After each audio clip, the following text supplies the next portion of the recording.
generate this mapping of the body that provides the grounding for the self, and that comes in the form of feelings.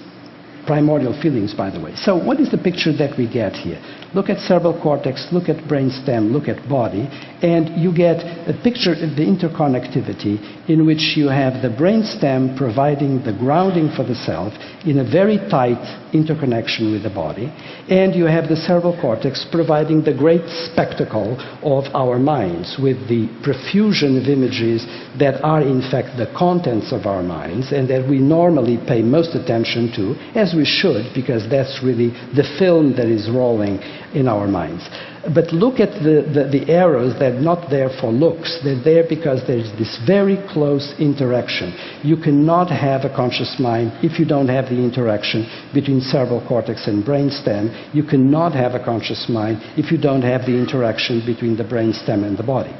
Another thing that is interesting is that the brainstem that we have is shared with a variety of other species. So throughout vertebrates, the design of the brainstem is very similar to ours, which is one of the reasons why I think those other species have conscious minds like we do, except that they're not as rich as ours because they don't have a cerebral cortex like we do.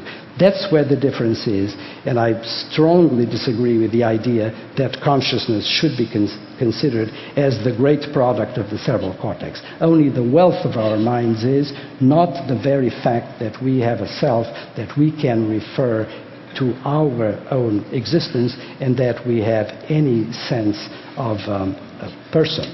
Now, there are three levels of self to consider: the proto, the core, and the autobiographical. The first two are shared with many, many other species, and they are really coming out largely of the brainstem and whatever there is of cortex in those species.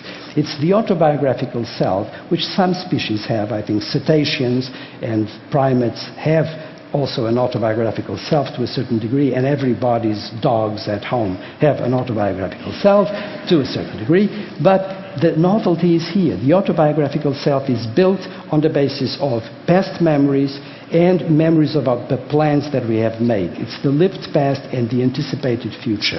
And the autobiographical self has prompted extended memory, reasoning, imagination, creativity, and language, and out of that came the instruments of culture: religions, justice, trade, the arts, science, technology.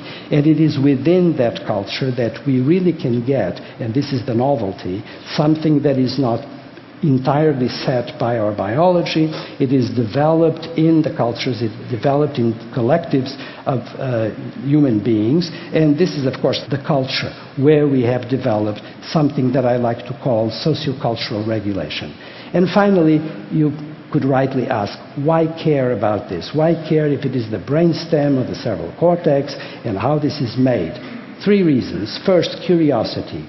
Primates are extremely curious, and humans most of all. And if we are interested, for example, in the fact that anti-gravity is pulling galaxies away from the Earth, why should we not be interested in what is going on inside of human beings? Second, understanding society and culture. We should look at how society